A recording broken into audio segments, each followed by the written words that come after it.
మహాకుంభమేళ. ఓం నమ శివాయ. ప్రపంచమంతా ఇప్పుడు భారతాన్ని చూస్తోంది. ఆనందంతో పరుగులు తీస్తున్న గంగా ప్రవాహ సందోహాన్ని, ఆ జలం యొక్క పవిత్రతను మాకు కూడా కొంచెం ప్రసాదించమని ఉరకలు వేస్తూ ఎంతో ఉత్సాహంగా వెళ్తున్న జనసంద్రాన్ని ఆత్మీయంగా పలకరిస్తూ, ఆధ్యాత్మికతతో మనసు ఉప్పొంగేలా హరహర శంకర శంభో శంకర అంటూ నినాదాలతో మనసు పరవశించేలా హైందవ శంఖారావం విశ్వం నలుదిక్కులా మారుమ్రోగేలా మహాకుంభమేళా ఉత్సవం అంగరంగ వైభవంగా సాగుతోంది. ప్రయాగ్రాజ్ ఒక భౌగోళిక భూభాగం మాత్రమే కాదు, ఆధ్యాత్మికత నిండినటువంటి అరుదైన ప్రదేశం. గంగమ్మ తరంగ అంతరంగనాదం, ప్రణవం నిండిన అలల సడి మనసును వినిపించే ముగ్ధ మనోహర ప్రాంతం. మోహిని రూప పరమాత్మ జ్ఞానామృత భాండం నుంచి 4 అమృత బిందువులు భూమి మీద 4 ప్రదేశాలలో పడ్డాయి. అందులో ప్రథమంగా చెప్పుకునే ప్రదేశం ప్రయాగ. 12 సంవత్సరాలకు ఒకసారి కుంభమేళా వస్తుంది. అటువంటి 12 కుంభమేళాలు పూర్తి చేసుకుంటే మహాకుంభమేళా.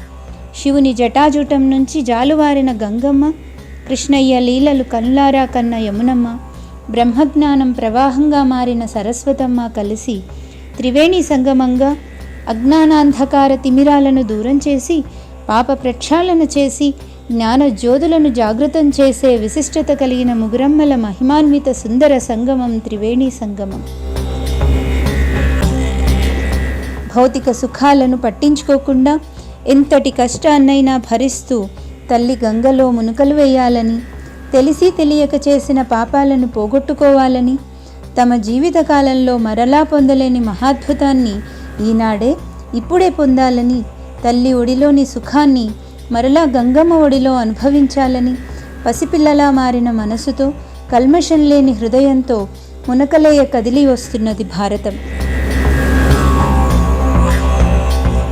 త్రిమూర్తుల కృపాతరంగాలు త్రివేణి సంగమంగా మారి కన్నుల పండుగగా జాతి, కుల, వర్ణ భేదాలు మరచి మనమంతా హిందువులం, భగవద్భక్తులం, సనాతన ధర్మ సంరక్షకులం అంటూ హిందూ సందోహ బలాన్ని ప్రపంచానికి చూపిస్తూ ఎన్నో కష్టనష్టాలు, యుద్ధాలు, ఆటుపోట్లు ఎదురైన భారతమాత భగవద్భక్తులని, వేల శివాజీలని, ఝాన్సీ రాణీలని జాతికి అందిస్తూనే ఉంటుందని నిరూపిస్తూ, సనాతన ధర్మాన్ని ఎవరూ ఏమీ చేయలేరని హెచ్చరిస్తూ, ధర్మానికి కీడు తలపెడితే భగవంతుడు ఏదో ఒక రూపంలో ఉద్భవిస్తాడని గీతావాక్యాన్ని తలపిస్తూ హిందూ జనసంద్రం సంగమ స్నానానికి తరలివస్తోంది.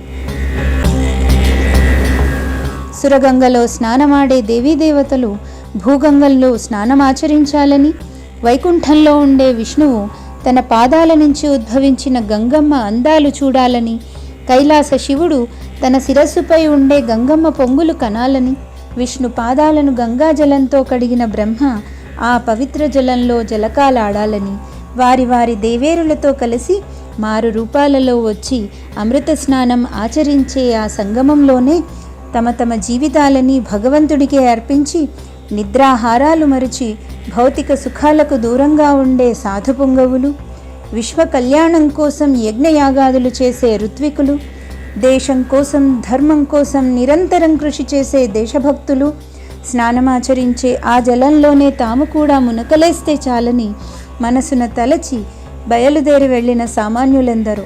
ఎంతో ప్రయాసతో వెళ్ళిన వారందరికీ ప్రయాగ స్వాగతం పలికి సంగమ గంగమ్మ సమంగా దీవించి పంపిస్తుంటే, ఆహా, తల్లికి పిల్లలంతా సమానమే కదా అని మనసు ఆనందంతో ఉప్పొంగి ఆనంద భాష్పాలుగా ఆ గంగ కన్నీటి గంగగా మారి పెళ్ళుబికి వస్తున్నది.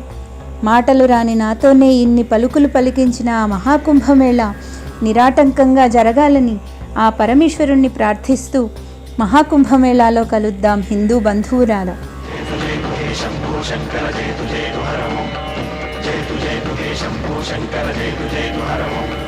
వేల మంది విదేశీయులు ఆ సంగమంలో స్నానం చేసి జై హింద్ అనే నినాదంతో, ఉప్పొంగిన ఆనందంతో, మాటలు రాని మౌన భావాలతో భావ ప్రకటన చేస్తుంటే, ఇది కదా నా తల్లి భారతి వైభవం అని గర్వించే ఉత్సవం. గగనానికి గగనమే సాటి, సంద్రానికి సంద్రమే పోటీ, మహాకుంభమేళాకి సాటి రాదు మరొకటి. ఒకరిచ్చే రికార్డు కాదు, అవార్డు కాదు, దీనికి పోటీ మరొకటి లేదు. జై హింద్, జై భారత్. మీ అభిమానాలతో, భగవంతుని ఆశీస్సులతో మాదిరాజు సుష్మా.